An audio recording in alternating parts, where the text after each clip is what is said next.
তাই যাবে যাবে আমার গান আকাশ ভরা সূর্য তারা বিশ্ব ভরা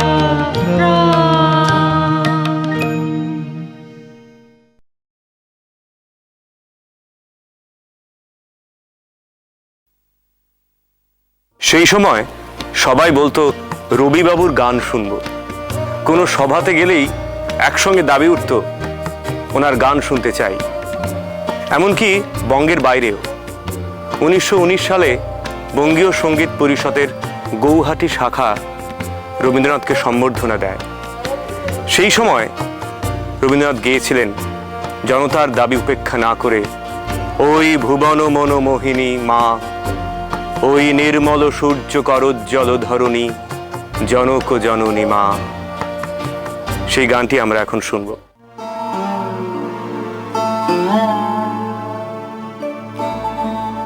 ওই ভুবন মনো মোহিনী মা,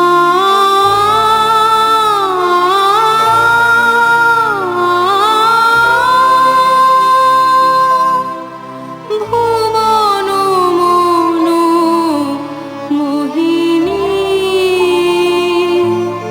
ওই নির্মল সূর্য করজ্জ্বল ধরণী, জনক জননী জননী, ওই ভুবন মনো মোহিনী, ওই ভুবন মনো মোহিনী।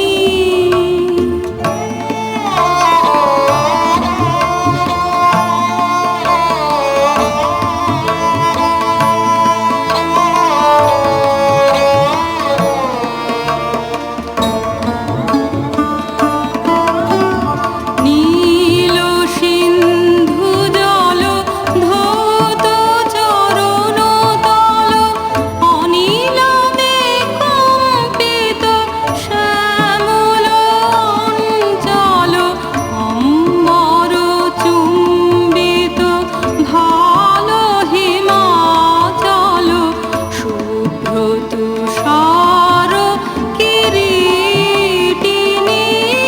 ওই ভুবন মনো মোহিনী, ওই ভুবন মনো মোহিনী।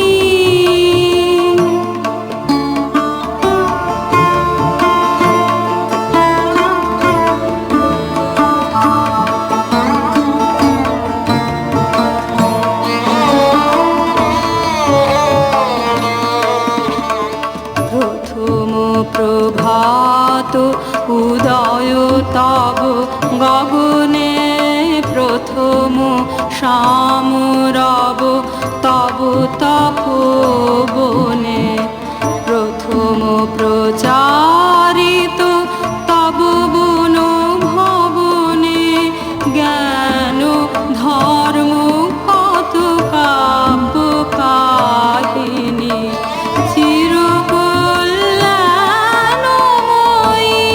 তুমি ধন্য, দেশ বিদেশে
উপস্থিতির এক জায়গায় কবি লিখছেন, আমার গঙ্গা তীরের সেই সুন্দর দিনগুলি গঙ্গার জলে উৎসর্গ করা পূর্ণ বিকশিত পদ্ম ফুলের মতো একটি একটি করিয়া কাটিয়া যাইতে লাগিল।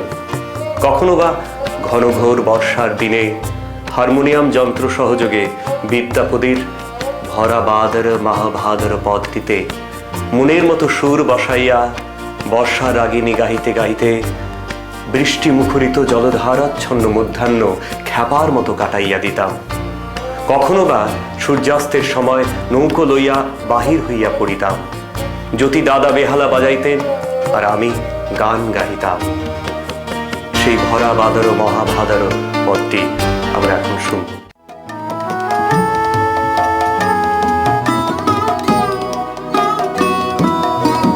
ভরা বাদর মহাভাদর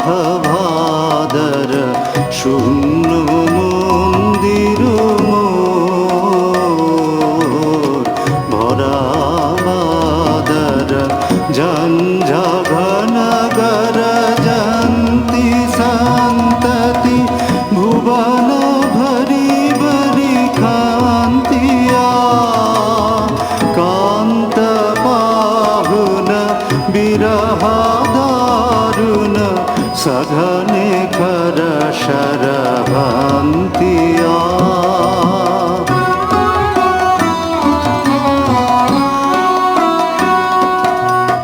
কুলিশ শত শত পাদ মোদিত ময়ূর নাচত মাতিয়া, ময়ূর নাচত ময়ূর নাচত ময়ূর নাচত মাতিয়া। মাত দাদুরি ডাকে ডাভুকি ফাটি যাওয়াত ছাতিয়া, তিমির দিগ ভরি ঘোরয়ামিনী আথির বিজুরি কপাতিয়া। विद्यापति कहे कैसे गुंगायबी हरि बिने दिन रातिया। भरा बादर महाभादर शून्य मंदिर मोर, भरा बादर।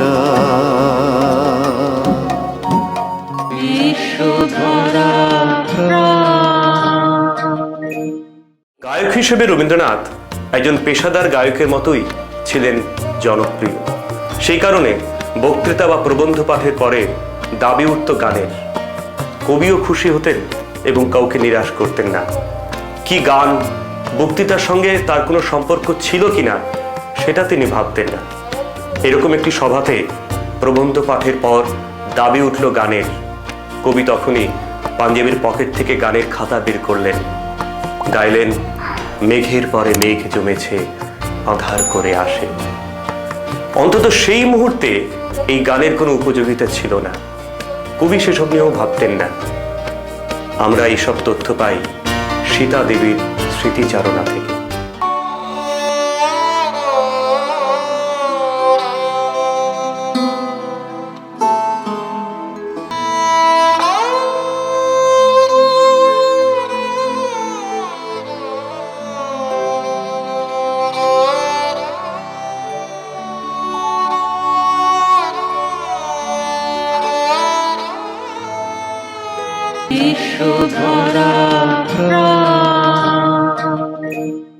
হল্যান্ডের মিস ভ্যান ইগেন একসময় শান্তিনিকেতনে ছিলেন 1 মাস।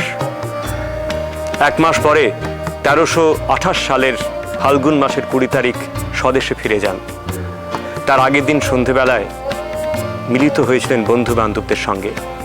সেই সভায় আমন্ত্রিত রবীন্দ্রনাথকে গাইতে হয়েছিল এই গানটি। এই গানটির উপলক্ষ ছিল মিস ভ্যান ইগেন।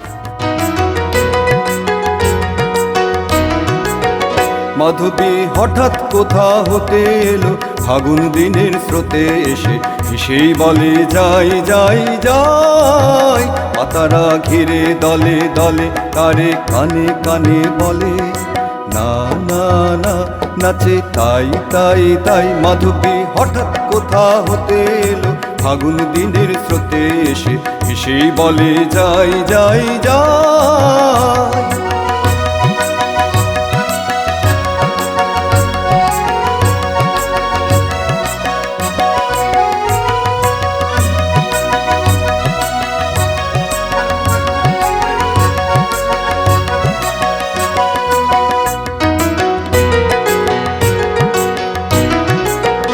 আকাশের তারা বলে তারে তুমি এসো গগন পারে, তোমায় চাই চাই চাই। পাতারা ঘিরে দলে দলে তারে কানে কানে বলে না না না, নাচে তাই তাই তাই। মাধবী হঠাৎ কোথা হতে এলো ফাগুন দিনের স্রোতে এসে হেসেই বলে যাই যাই যাই।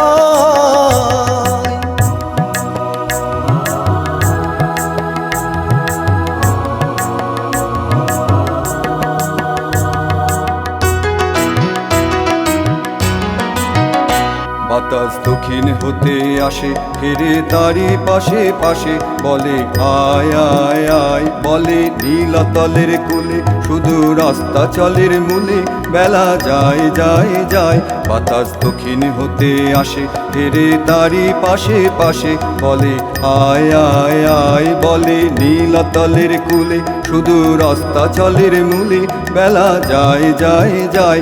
বলে পূর্ণ শশী রাতি ক্রমে হবে মলিন ভাতি, সময় নাই নাই নাই। পাতারা ঘিরে দলে দলে তারে কানে কানে বলে না না না, নাচে তাই তাই তাই। মাধবী হঠাৎ কোথা হতে এলো ফাগুন দিনের স্রোতে এসে হেসেই বলে যাই যাই যাই। পাতারা ঘিরে দলে দলে তারে কানে কানে বলে না না না, নাচে তাই তাই তাই। মাধবী হঠাৎ কোথা হতে এলো ফাগুন দিনের স্রোতে এসে হেসেই বলে যাই যাই যাই।